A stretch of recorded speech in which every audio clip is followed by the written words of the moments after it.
네, 여러분 반갑습니다. 오늘은 행정법에서의 공권 개념으로부터 시작해서 공권을 구체적으로 살펴보도록 하겠습니다. 행정법에서의 공권은 법률상 일정한 행위를 국가에 요구할 수 있는 권리를 의미합니다. 이것은 개인의 이익과 공익 사이의 균형을 추구하는 행정법의 핵심 개념이기도 합니다. 공권은 사건과 달리 공익성과 국가 작용에 대한 관여함을 특징으로 하고 있고요. 사건이 주로 개인 간의 관계를 규율하는 반면 공권은 국가와 개인 사이의 관계에서 발생하며 공익 실현을 목적으로 합니다. 헌법적 가치와 행정적 필요성에 기반한 공권 개념은 현대의 민주주의 국가에서 행정의 적법성과 국민의 권리 보호를 위한 중요한 법적 장치로 기능하고 있습니다. 우리 교재에서는 이 공권이란에서 정의를 어떻게 내리고 있냐면요. 공권이란 공법 관계에 있어서 직접 자기를 위하여 일정한 이익을 주장할 수 있는 법적인 힘을 말한다. 따라서 공법상 권리인 공권은 공법 관계에 있어서 직접 자기를 위하여 일정한 이익을 주장할 수 있는 법률상 힘을 말한다. 이렇게 얘기하고 있습니다. 그리고 그 예로는 국가배상 청구권과 선거권 등이 이 공법상 권리인 공권에 해당한다라고 예를 들고 있고요. 법이 국가 또는 개인의 자기, 부자기, 급부 등의 의무를 규정하고 있는 결과 그 반사적 효과로서 발생하는 이익, 즉 반사적 이익과는 구별이 된다라고 말하고 있습니다. 공권은 국가가 가지는 국가적 공권과 개인이 가지는 개인적 공권으로 나뉠 수가 있습니다. 자, 그래서 지금 슬라이드에 보이시는 부분, 이 공권의 분류를 보시면요. 귀속 주체에 따라서 국가적 공권과 개인적 공권으로 구분이 된다라고 하고 있고요. 국가적 공권은 국가나 공공단체에 귀속되는 권리이며 개인적 공권은 개인에게 귀속되는 공법상 권리다. 라고 말합니다. 그리고 실정법상 근거 유무는 공권은 실정법상 근거 유무에 따라서 명문화된 실정법적 공권과 명문화되어 있다면 선문화되어 있다는 것이죠. 해석에 의해 도출되는 불문법적 공권을 말합니다. 실정법적 근거는 공권의 실효성과 집행력을 결정하는 중요한 요소이다. 법의 근거가 있어야 되죠. 이게 법률 유보의 원칙에서 말하고자 하는 부분입니다. 강학상 재판상 공권. 학문적 논의에서 인정되는 강학상 공권과 실제 재판에서 보호받는 재판상 공권으로도 구분할 수가 있고요. 강학상 공권이 모두 재판상 보호받는 것은 아닙니다. 이것은 법원의 해석과 판례에 따라 결정이 달라지기도 합니다. 우리 이제 교재에서는 이 국가적 공권과 개인적 공권 이렇게 크게 나누어서 보고요. 특히 이 국가적 공권에 있어서는 권리라기보다 권한이다 이렇게 말하고 있습니다. 그래서 잠깐 이 부분을 읽어드리면 국가적 공권은 행정 주체가 우월한 의사의 주체로서 행정 객체에 대해서 가지는 지배권으로서의 성질을 갖기 때문에 행정 주체의 일방적인 명령, 강제, 형성 등을 그 내용으로 함을 특징으로 한다.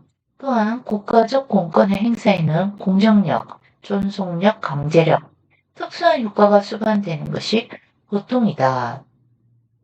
그 개념에 있어서 국가적 공권은 일반적으로 국가 또는 공공단체, 기타 국가로부터 공권력을 부여받은 자가 우월한 의사 주체로서 상대방인 사인에 대하여 가시는 권리라고 이해되어 있다. 그런데 국가적 공권은 국가기관이 상대방인 사인에 대해서 가지는 권리라고 보는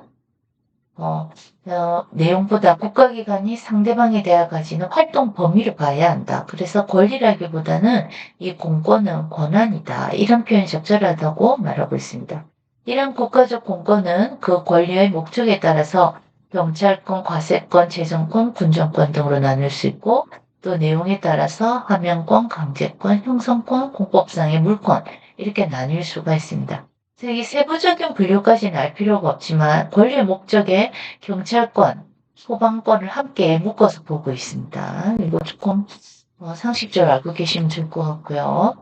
국가적 공권의 의의에 대해서 본술에 대해서 보시면 국가 공공기관을 귀속시키는 거죠. 국가적 공권은 국가나 공공기관에 귀속되는 권리로 공익 실현을 위해서 국가가 행사하는 권한을 법적으로 보장합니다. 또 공익 실현의 목적, 국가적 공권은 궁극적으로는 공익 실현과 사회 질서 유지를 목적으로 하며 국가의 존립과 작용의 법적 기반이 되기도 합니다. 기관 상호 관계입니다. 주로 국가기관 상호 간의 관계에서 발생하며 국가 기능의 원활한 수행과 권한 배분을 위한 법적 근거가 되기도 합니다.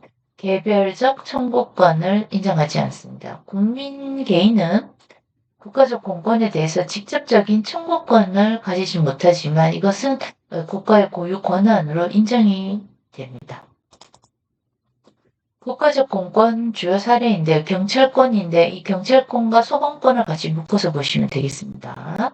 그래서 공공의 안정과 질서 유지를 위해서 국가가 행사하는 권한으로 위험 방지와 범죄 예방 등을 위한 강제력을 포함하고 있죠. 그래서 강제력을 포함하고 있고 권력적 작용이 작동되고 있습니다. 과세권, 국가 재정 확보를 위해서 국민에게 조세를 부과하고 징수하는 권한으로 국가 존립의 경제적 기반이 됩니다. 그래서 세금 부과가 내려오면 반드시 사망 시까지 납부해야 되고 또 그 사람의 사망 이후에도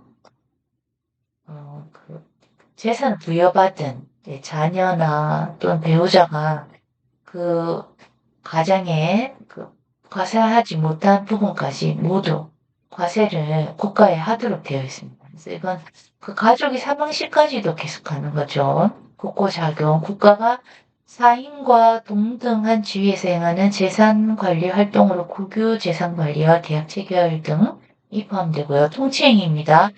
고도의 정치적 결단에 기초한 국가행위. 이 고도의 정치적 결단을 어떻게 판단하느냐 조금 모호한 부분이 있기는 하고요. 그래서 통치행위를 되도록이면 이 범위를 줄이려고 하는 경향이 최근에 많이 있습니다. 그래서 이 통치행위냐 아니냐 이 부분은 일반 행정작용보다 넓은 재량이 인정되는 국가적 공권의 특수 영역이기 때문에 어떤 경우에는 사법심사의 대상이 된다. 그러면 이건 통치행위를 인정하지 않는 거죠. 그리고 국민의 기본권을 침해했다.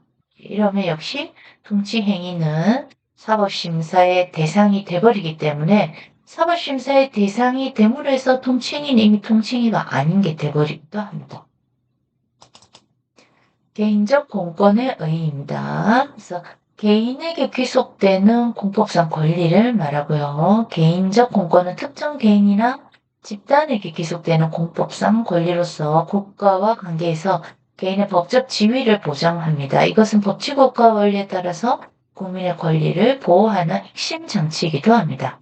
국가에 대한 직접적 요구가 가능합니다. 개인적 공권을 가진 자는 국가에 대해서 특정 행위를 청구하거나 요구할 수도 있습니다. 권리 침해 시에는 행정쟁송을 통해서 구제받을 수 있고요. 이러한 청구권은 행정의 적법성을 담보하는 중요한 수단이 되기도 합니다. 자, 기본권 보호와의 관계인데요. 개인적 공권은 헌법상 기본권 보호와 밀접한 관련이 있으며 헌법적 가치를 행정법적으로 구현하는 방식이기도 하고요. 기본권의 실질적 보장을 위한 구체적 권리로서도 기능하고 있습니다. 그래서 우리 교재에서는 개인적 공권에 대한 개념을 이렇게 정의하는데요. 공법상의 개인적 공권이라 행정 객체인 개인이 자기 이익을 위해서 국가 등 이 행정 주체에 대해서 일정 행위를 요구할 수 있도록 공법상 개인에게 부여되는 법적인 힘을 말합니다.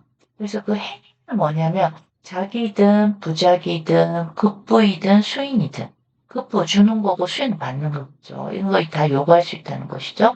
그런 법적인 힘을 부여한 것이 개인적 공권이고요. 그 종류로는 자유권, 참정권, 수익권, 그래서 수익권은 사회권과 청구권을 포함한 것이고요. 절차적 공권, 이게 무하자 재량행사 청구권, 행정개입 청구권 등이 절차적 공권에 해당하겠습니다. 자, 이전에 제한, 압류, 금지 등의 특색이 있고요. 개인적 공권은 개인 또는 단체가 우월한 의사주체로서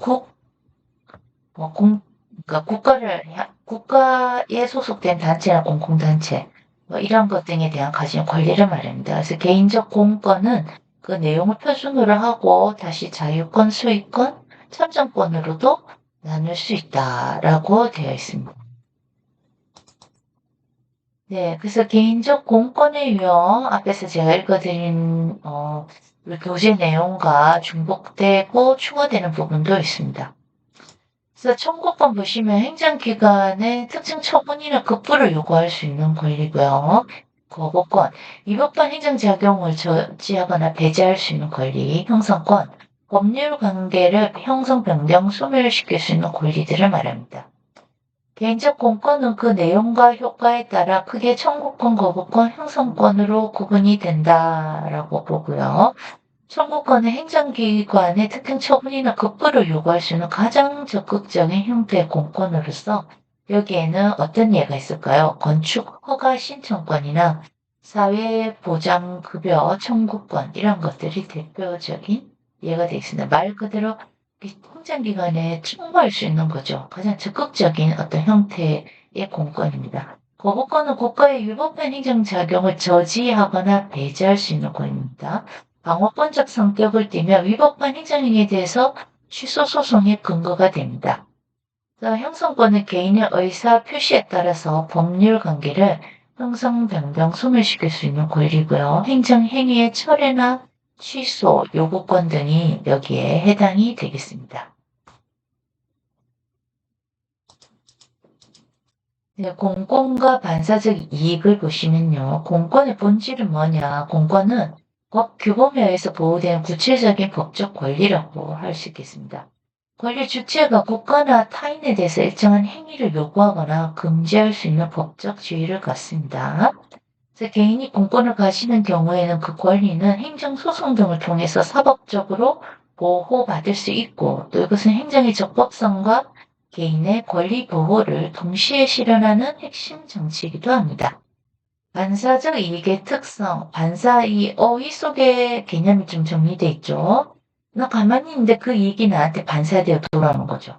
자, 그래서 반사적 이익은 법적 권리가 아닌 사실상의 이익이고요. 또 타인을 위한 법 규범의 적용 결과 간접적으로 얻게 되는 사실상의 이익을 의미합니다. 이러한 이익은 법적 보호의 대상이 되지 않으며 이익이 침해되더라도 소송 등을 통한 권리 구제를 받을 수가 없습니다. 반사적 이익을 누리는 자는 그 이익이 지속될 것을 법적으로 요구할 수도 없습니다. 예, 가령 달동네에 살더라도 그 달동네에 이 엘리베이터가 하나 생김으로 해서 갑자기 그 달동네 가격이 15평에 2천만 원 하던 것이 엘리베이터가 생김으로 해서 15평에 1억을 넘어간다. 나 가만히 있었는데 그 엘리베이터를 씌해서 설치해주는 바람에 집값이 오른다든지 또 상권을 가지고 있는 사람이 상대적으로 이익을 누릴 수 있겠죠. 경제적 이익을 누리고. 그리고 공원이 없었는데 이제 사람들이 관심을 갖고 모여드니까 저절로 공원도 예쁘게 조성이 되고 또 아파트가 없는 동네에 아파트가 하나 생김으로 해서 그 아파트를 통해서 반사적 이익을 얻는 또는 치안에 대한 어떤 훨씬 더 그 안전을 보장받을 수 있는 이런 것들이 저절로 생겨난다는 거죠. 그래서 저절로 생기는 이런 반사적 이익은 법적으로 계속 요구하거나 아니면은 그 저지하거나 할 수가 없다는 것입니다.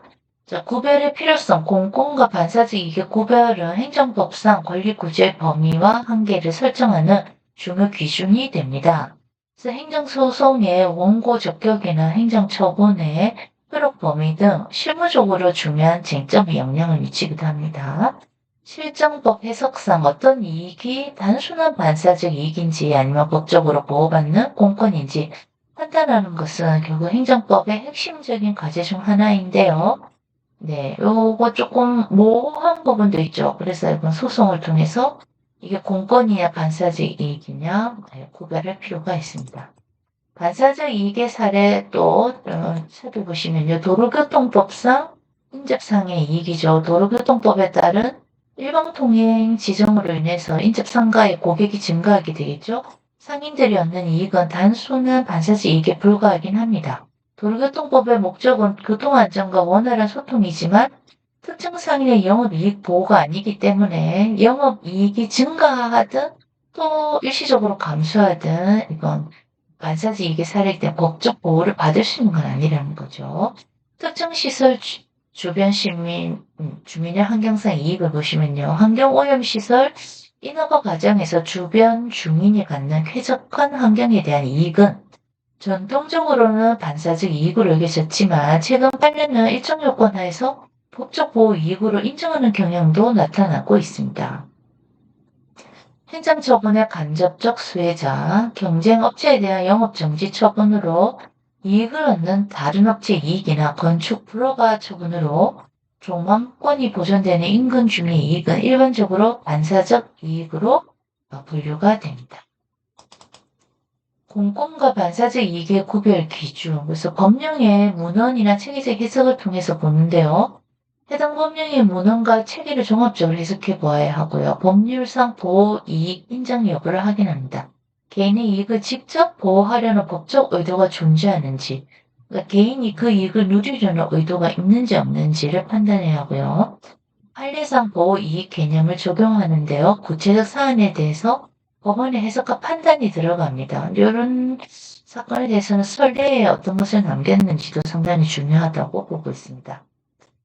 공권과 반사적 이익을 구별하는 가장 기본적인 기준은 해당 법령의 문헌과 체계적 해석을 통해서 그 규정이 개인의 이익을 직접 보호하려는 목적을 가지고 있는지 판단하는 것인데요.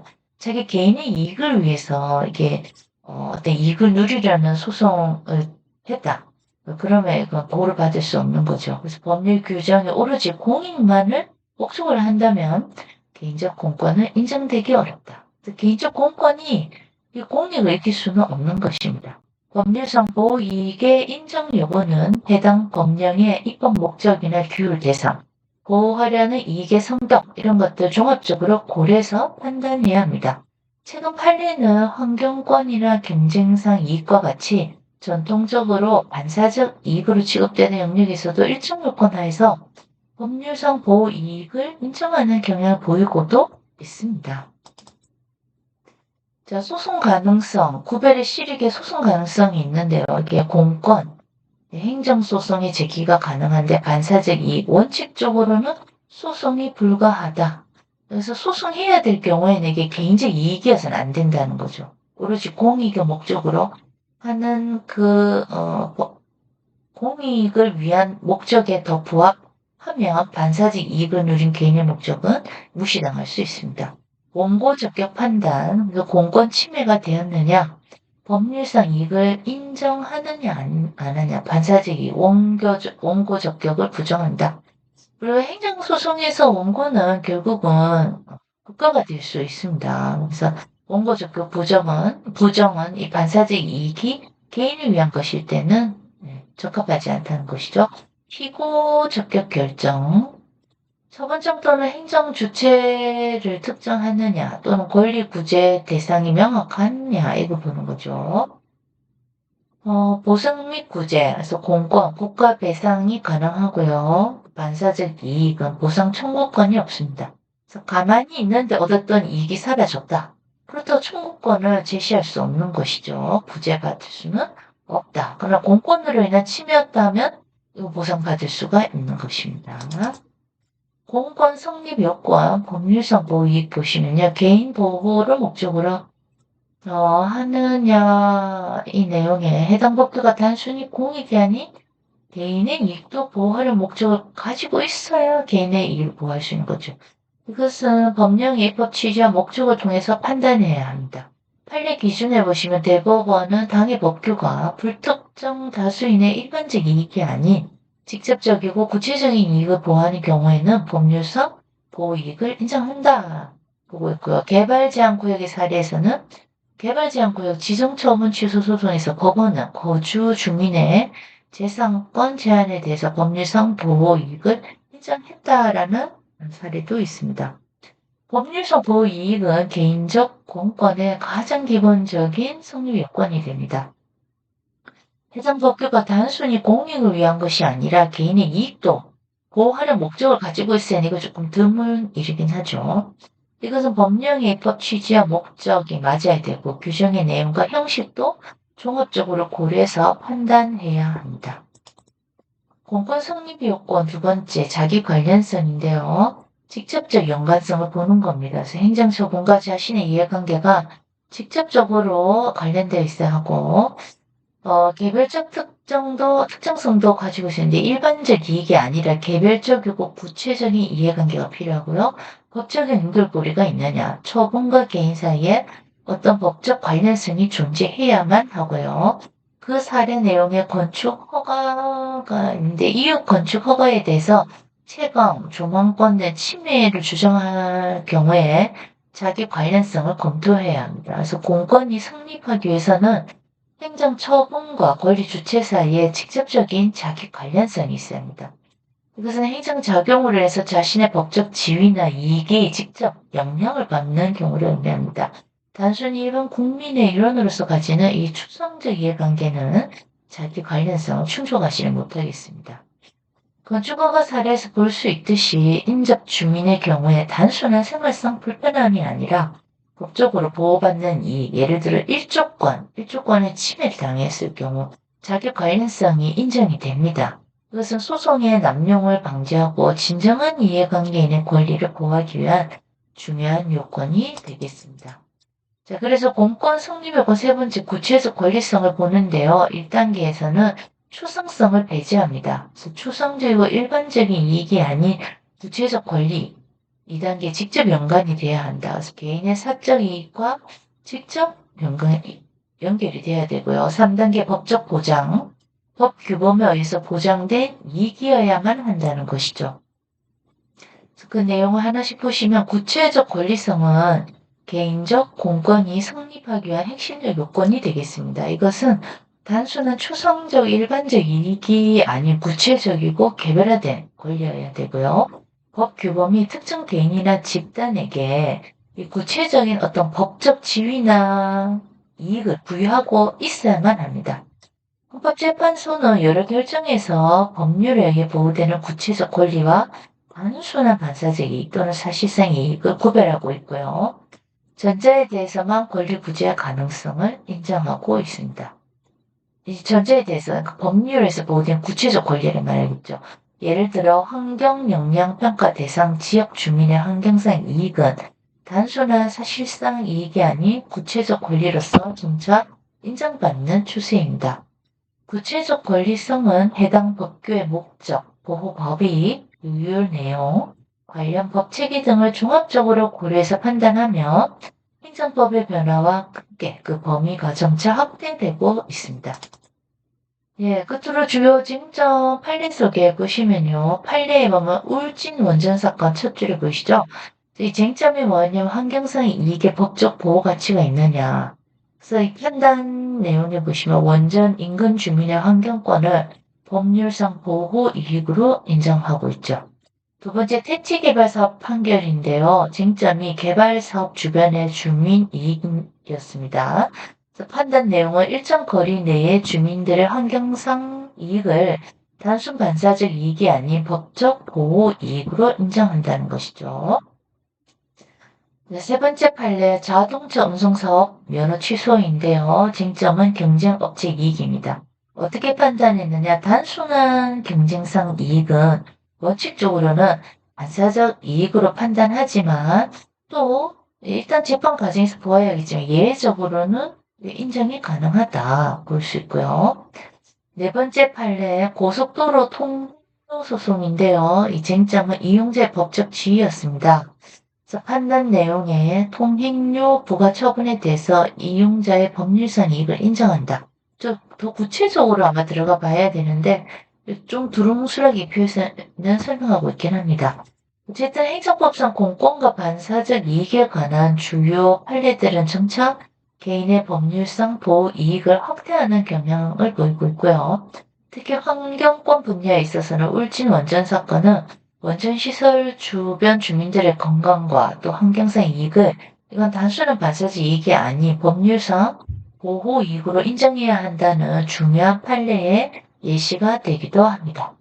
네, 들어주셔서 감사합니다. 마치겠습니다.